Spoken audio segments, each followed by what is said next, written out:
Boa noite, pessoal, tudo bem? Como é que vocês estão? Tudo certinho hoje?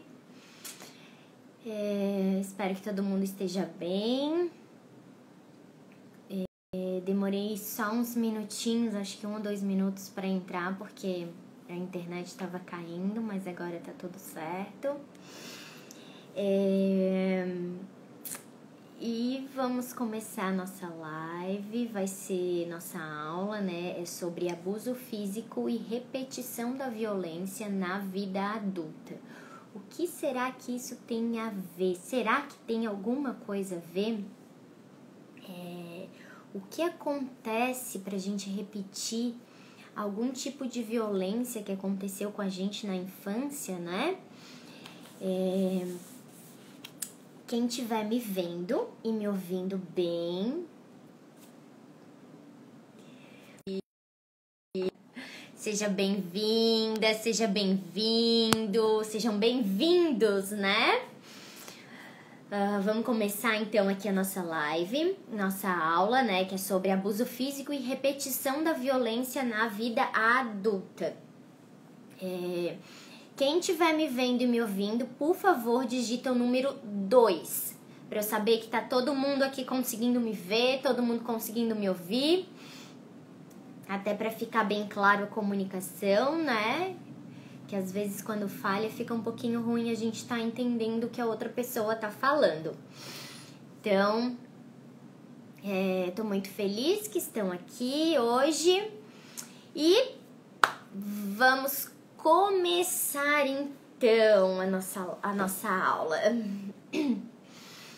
Bom, gente, o que será que tem a ver o abuso físico, e eu digo físico que são as punições físicas mesmo, né? Palmadas, surras, a gente não tá falando tanto agora do abuso psicológico, né? Muito mais do abuso físico mesmo, da severidade e da intensidade, da frequência que esses abusos acontecem com as crianças e o que isso pode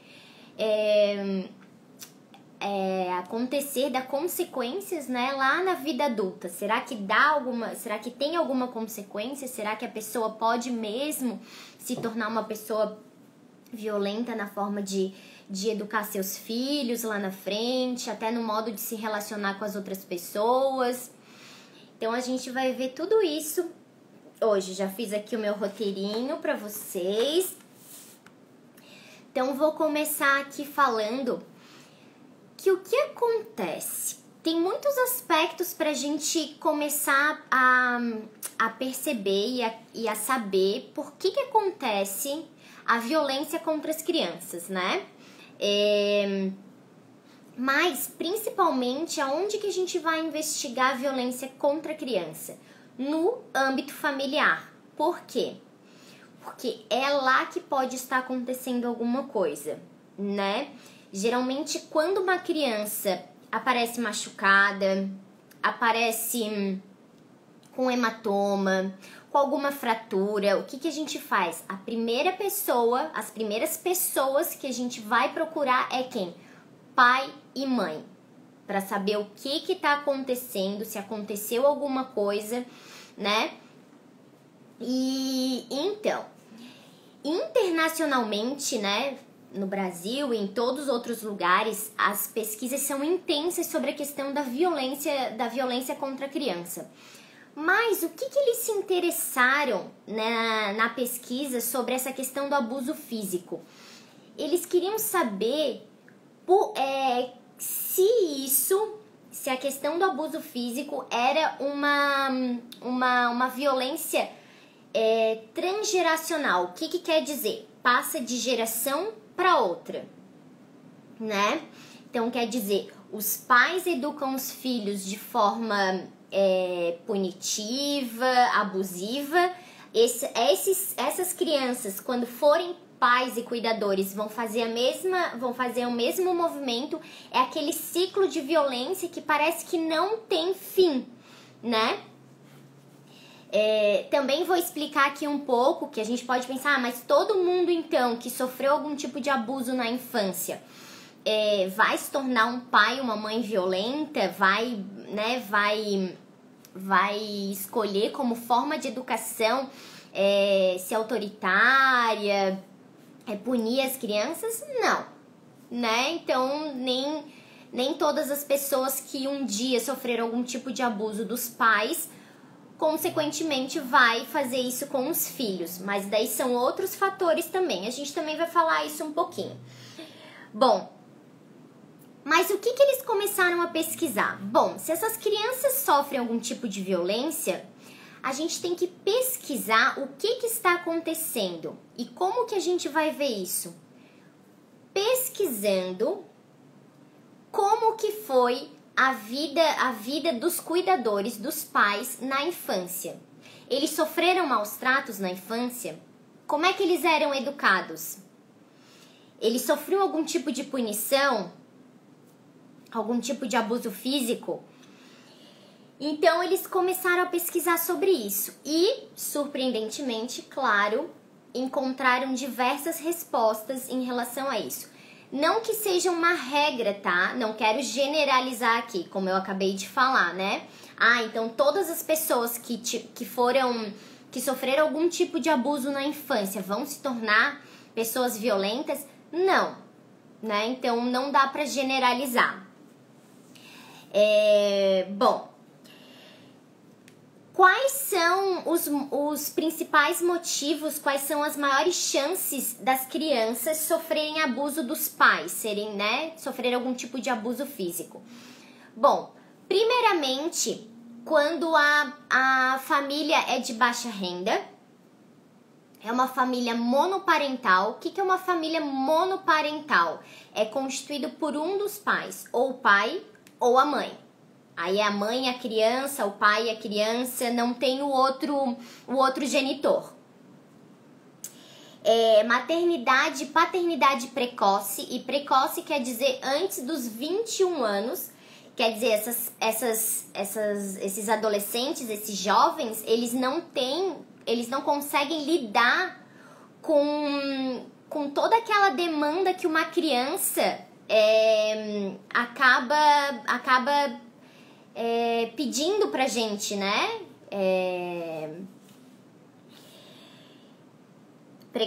Paternidade e maternidade precoce antes dos 21, né? Tudo isso aumenta a chance dos pais terem uma educação, aplicarem uma educação mais punitiva, mais abusiva com os filhos. Bom, e essas pessoas, essas crianças, né, que sofrem algum tipo de maus tratos lá na infância, elas têm muito mais probabilidade de ter algum problema de ordem psicológica, como depressão e ansiedade. Então, com certeza, quem teve alguma experiência com isso, com algum abuso, alguma negligência até, é mais propenso a ter depressão e ansiedade e alguns outros problemas, né, de ordem psicológica também, psíquica. Bom, e o que acontece também em relação a isso? Muitas vezes aquela pessoa, ela escolhe também um parceiro violento. Mas por que ela escolhe um parceiro violento? Porque esse é um modelo de relacionamento que ela tem. Ou seja, os pais eram violentos, tinham uma educação muito, muito punitiva, muito severa.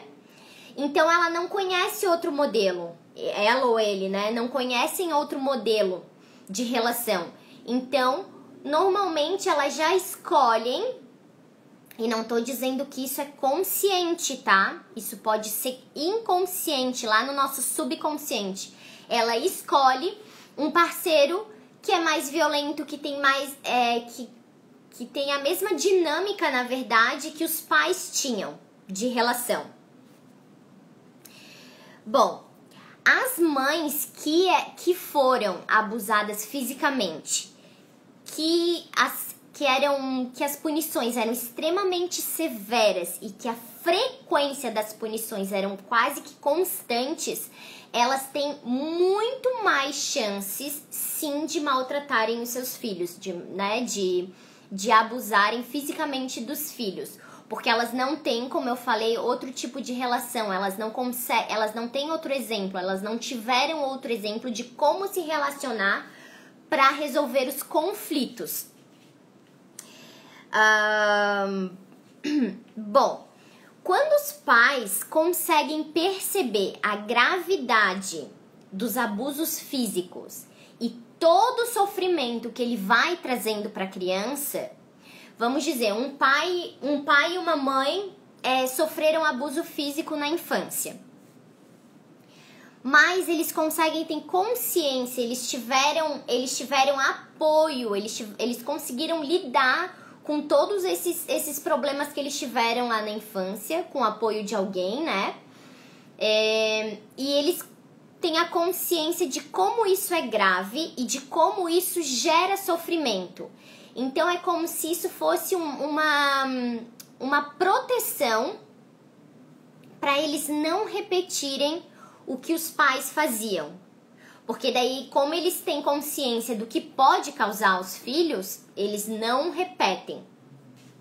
Por isso que eu falei antes, são todos os pais e mães que sofreram algum tipo de abuso? Não, porque alguns começam a ter consciência ou até mesmo porque tem outros exemplos de relação, não só entre o pai e a mãe. Então eles conseguem ter um pouquinho mais fugiu a palavra, de consciência mesmo, né? Que eu tava falando, de conhecimento, na verdade, do que isso pode causar para as crianças. E os pais, tanto o pai quanto a mãe, né? Que sofreram, os que sofreram muito mais em relação a abuso físico, eles têm também muito mais chances de ter crianças que vão ter algum problema de saúde mental. Porque, como eu falei antes, lembra que essas pessoas têm mais probabilidade de ter ansiedade, depressão, elas podem desenvolver algum tipo de transtorno também, né? Algum tipo de comportamento. Então, tudo isso são as consequências desses pais e dessas mães que sofreram muito na infância, tiveram uma educação muito abusiva, muito severa, né? E muito punitiva, muito autoritária, tudo era muito imposto, não tinha conversa, não tinha uma troca de diálogo entre os pais e os filhos, né? Os filhos nunca sabiam quais eram as consequências do que eles estavam fazendo e simplesmente quando faziam eram punidos. Então não tinha essa abertura na conversa entre eles para resolverem os conflitos. Tá. O que a gente sabe também? Que as crianças, elas aprendem como? Por imitação e por observação. Então, tudo que elas veem a gente fazendo, elas estão prestando atenção. Elas podem não estar prestando atenção muito no que a gente está falando, embora elas também estão absorvendo isso que a gente está falando, porque elas, né, às vezes a gente está falando uma coisa muito baixa e elas estão ali com a anteninha ligada. Mas todas as nossas ações, elas estão assim, ó, no radar das crianças. Então, tudo que a gente está fazendo, como a gente se relaciona dentro de casa, com o nosso marido, com os outros filhos, com os nossos pais, com as pessoas que estão na rua, como que a gente trata. O que eu vejo bastante também, por exemplo, é muitas vezes as crianças estão dentro do carro e acontece algum problema no trânsito. As crianças estão ali observando como os pais estão lidando com aquela situação. Porque muitas vezes os pais estão falando palavrão, estão xingando, Alguns podem chegar ao extremo de descer do carro e querer partir pra briga, né? E a gente esquece que as crianças estão ali absorvendo tudo que a gente está fazendo. Então, como que elas vão ver essas relações que a gente tem com elas? Bom, se os meus pais têm esse tipo de relação comigo, se eles resolvem os conflitos me batendo, me punindo, eu também posso resolver os meus conflitos dessa forma. Então, toda a relação que ele tiver, as futuras relações, vai ser assim. Muita gente fala assim, ai, mas eu apanhei e não morri. Ou fala assim, ai, mas né, muita frescura agora, que não pode bater, que não pode isso. Não, não pode mesmo. Porque vocês estão vendo um ciclo de violência que não tem fim. Né? Então, assim, eu escuto muito isso em relação à birra. A criança fez birra. Ai, nada que uma surra não resolva. Quer dizer, olha quantas coisas, quantas mensagens nesse ato você tá mandando pra criança. Ou seja, você não pode expressar suas emoções para começar, porque eu não admito, eu não tolero. É isso que a criança recebe. E outra, quando você faz alguma coisa que não me agrada, eu te bato. Porque eu quero que isso acabe. Então imagina a criança pensando nisso, né? Quando tá na escola e depois algum pai, alguma mãe fala assim, nossa, a criança bate demais, ou, né? Ou, mas por quê? Da onde será que ela tá vendo? Eu vou falar uma coisa aqui pra vocês. As crianças, elas reproduzem tudo o que a gente faz. Tudo.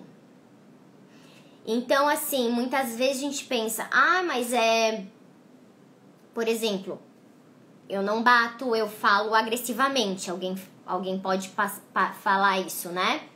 Tudo bem, essa criança vai aprender que é dessa forma que ela tem que se comunicar. Intimando as pessoas, impondo o que ela quer.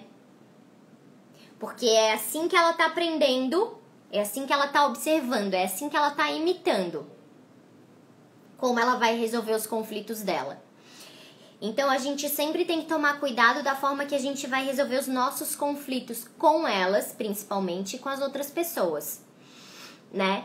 Eu sei que muitas vezes é difícil porque a gente fica com raiva, a gente tá estressado, a gente tá com o pavio curto, nem sempre a gente tá descansada pra tá resolvendo as coisas tudo de uma forma muito pacífica, mas assim, se tá te incomodando demais o que tá acontecendo, então se afasta. Hoje eu fiz um vídeo, né, até falando sobre isso, 8 atitudes que a gente tem que ter antes de gritar com a criança.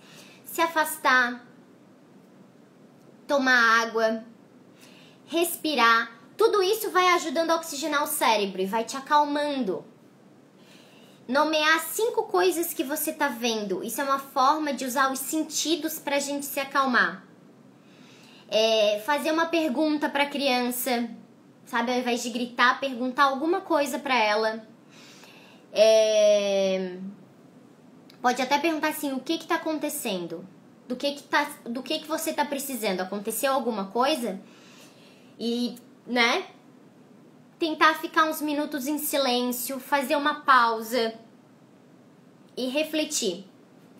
Por que será que esse comportamento tá me incomodando tanto nessa criança? Até eu coloquei parar e refletir o que a criança interior tá querendo, que a nossa criança tá precisando. Porque muitas vezes o que acontece? Dispara um gatilho na gente por algum motivo. E a gente não entende porque aquilo deixou a gente tão nervosa. E de repente uma outra situação não deixa a gente tão nervosa. Então o que será que aconteceu? Será que naquela de ter disparado esse gatilho, por exemplo, da criança tá chorando, não foi uma falta de acolhimento que eu tive lá na minha infância? Eu chorava e ninguém me escutava, eu chorava e ninguém me pegava, ninguém conversava comigo. Por isso que eu sinto essa raiva, assim, essa coisa ruim, assim, dentro de mim. Porque eu fui ferida dessa forma. Eu tô dando um exemplo, né, gente? Não é meu. Tô dando um exemplo, sim, pra gente tentar entender. Então, será que é isso que aconteceu e daí isso me irrita tanto ali na minha criança agora? Então, tudo isso a gente também tem que parar e pensar. Por isso que é tão importante a gente estar se autoconhecendo, né? Pra saber o que tá acontecendo dentro da gente. Tudo começa dentro. Mudanças, saber do que nos incomoda, do que tá acontecendo, né? Porque quando a gente arruma o que tá dentro, tudo começa a se modificar fora. E eu vou contar aqui uma história pra vocês. Eu também fui uma mãe, bem no início, que tinha um pavio muito curto, né? Eu ficava muito incomodada com as coisas. Quando o Matheus desobedecia, ou quando ele chorava, eu não conseguia, assim, sabe, lidar com aquilo, meu Deus, me dava um negócio, assim, parecia que eu tava com um furacão dentro do peito. E o que acontecia daí? Quando eu ficava com essa angústia, aumentava a angústia dele. Aí, claro que com o passar do tempo, eu fui fazendo terapia, continuo fazendo porque é uma maravilha, até quem é psicanalista precisa fazer análise, né? Pra também, a gente só consegue conhecer o outro quando nós nos conhecemos. Então, quando eu comecei a ter outro olhar, quando eu pensei, eu preciso me acalmar antes dessas coisas acontecerem, eu me afasto, né? Eu saio de perto, eu peço pra alguém estar ali junto. Até o meu filho foi modificando o comportamento. Ele foi chorando menos, ele foi gritando menos, ele foi me escutando mais. Então isso é muito importante, tá vendo? É o que acontecia dentro de mim, refletia ali fora. É como se ele sentisse que ele tá absorvendo. As crianças também estão absorvendo toda a energia que a gente tá transmitindo, né? E ali voltando agora dos pais e das mães que sofreram algum tipo de abuso físico, né? Se eles não têm apoio, se eles não têm alguém para ajudar eles a lidar com essa situação, lá na vida adulta, eles não conseguem lidar com as situações muito estressantes. Ou seja, quando tem uma situação estressante, eles explodem no sentido de partir para violência. Ou seja, não tô conseguindo lidar com o meu filho daquela forma. Geralmente as pessoas falam, né? Quem acha que palmada é certo, fala: mas eu bati, foi assim, parou na hora. Sim. Cessa na hora, mas só na hora. A criança fica com medo, ela perde o respeito por você, obviamente, porque você tá agredindo ela. Ou seja, ela acha que tudo ela pode resolver assim, né? Ela pode retrucar algum dia em você bater e ela retrucar, né? Porque ela pensa: se ela ou ele estão me batendo, por que eu não posso retrucar da mesma maneira? Então, tudo isso são fatores que vão acumulando para essas pessoas que não conseguem lidar com essas situações e que não tiveram algum tipo de apoio, algum tipo de ajuda, né? Ou até outro modelo de relação.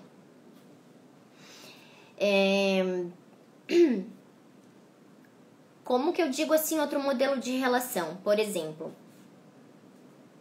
o pai e a mãe são autoritários, mas a criança tem convivência com outras pessoas também, não é só com o pai e com a mãe. Claro que a primeira relação dela, a primeira troca de relação que ela tem é na família, mas ela vai pra escola, ela tem os avós, ela tem os tios, ela tem outros lugares ali na sociedade que ela também vai se inserindo e ela também vai vendo outras formas de relação, como vai acontecendo essas outras formas de relação.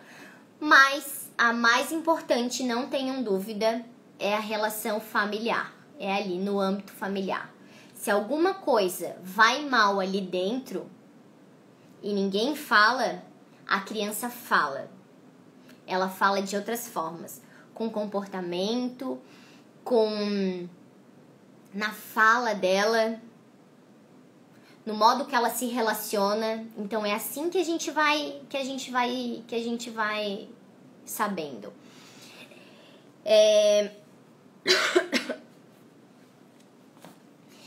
Os pais e as mães que... Isso que eu tô falando é de uma pesquisa, tá? Foi feita uma pesquisa mesmo com vários pais e várias mães. E eles dividiram em 2 grupos esses pais. Num grupo 1 e no grupo 2. O grupo 1 era aqueles pais que tinham sofrido abuso de forma intensa. E o grupo 2 eram aqueles pais que não tinham sofrido nenhum tipo de abuso. E que até relataram que a infância deles tinha sido feliz, tinha sido tranquila. Diferente do primeiro, que muitas vezes falaram que foram abandonados emocionalmente, ou que os pais não davam os cuidados que eles precisavam, ou que eles não tinham uma conversa com os pais e ainda eram punidos. Então, o que eles relataram? O que esses pais relataram? Que o que eles vivenciavam, o que eles eram expostos, na verdade, dentro desse âmbito familiar. Há brigas entre o pai e a mãe. As brigas aconteciam na frente da criança. Muitas vezes era até resultava em algum tipo de violência doméstica contra a mãe, né? Essas crianças, elas eram alvos, esses pais e essas mães eram alvos de raiva e agressividade dos pais. Ou seja, alguma coisa acontecia, os pais descontavam na criança. Ou elas estavam com raiva, descontavam na criança. Mesmo que não tivesse sido a criança o alvo dela. Para ela ter ficado com aquela raiva. Mas ela geralmente vai apontar para a criança para descontar essa agressividade, essa raiva, tudo isso que ela está sentindo. E não há diálogo entre os pais. Então é briga entre o casal, as crianças viram alvo de agressividade e raiva dos pais e não há diálogo. Então essas 3 coisas, essas 3 situações foram as que mais apareceram dos pais e das mães daquele primeiro grupo que eram abusados fisicamente. E sem falar, claro, que relataram que sofriam sim muita violência. Era muito severa a punição. E eu digo severa que os pais, além de baterem, eles utilizavam objetos, tipo vara, cinta, chinelo, colher de pau, essas coisas. Então não usavam a mão, né? O que machuca ainda muito mais. E, gente, o que eu quero dizer com tudo isso, né? Que não adianta a gente ficar dizendo assim, ai, que tá tudo bem, que não tem problema bater. Tem muito problema bater, sim. A gente não admite quando uma pessoa bate na outra. Por que a gente admite quando um adulto bate numa criança? Por que isso é aceitável? Né? Ah, mas a criança não vai ser educada. Ela vai ser educada de outra forma. Ela não precisa apanhar para ser educada. Ela não precisa. Eu nunca levantei um dedo pro Matheus. Sempre foi na conversa. Quando eu achava que eu ia explodir, eu precisava sair de perto. Mas eu nunca bati. Nunca. Porque Eu sabia de todas as consequências e de todo o sofrimento que isso causa para a criança. E de como ele ia se relacionar com as outras pessoas, tanto na escola e mais tarde, né, na vida adulta. Então é um ciclo, tipo, ó, é um ciclo sem fim, ele vai se repetindo, né? A não ser que alguém quebre esse ciclo, que é como eu disse, que há pessoas que têm apoio de outros familiares, né? Ou de pessoas até fora do âmbito da família, que ajudam, apoiam, dão uma orientação para a pessoa lidar com essas situações. E assim, quando elas se verem numa situação muito estressante, elas não partam, desculpa, para violência com as crianças ou com outras pessoas. Então, sim, bater é prejudicial. Seja numa criança ou seja em qualquer outra pessoa, seja num idoso, seja num animal, seja o que for, né? Então, assim, eu não aceito, né? Eu acho inaceitável bater na criança pra gente estar dizendo que isso é uma forma de educação. Porque não é. Já diz, né? Isso é uma punição. A gente tá punindo a criança por algo que ela está passando. Por alguma coisa que ela não sabe. Ela tá aprendendo, na verdade. Né? Bom, gente, eu não sei se vocês querem me perguntar alguma coisa em relação a isso.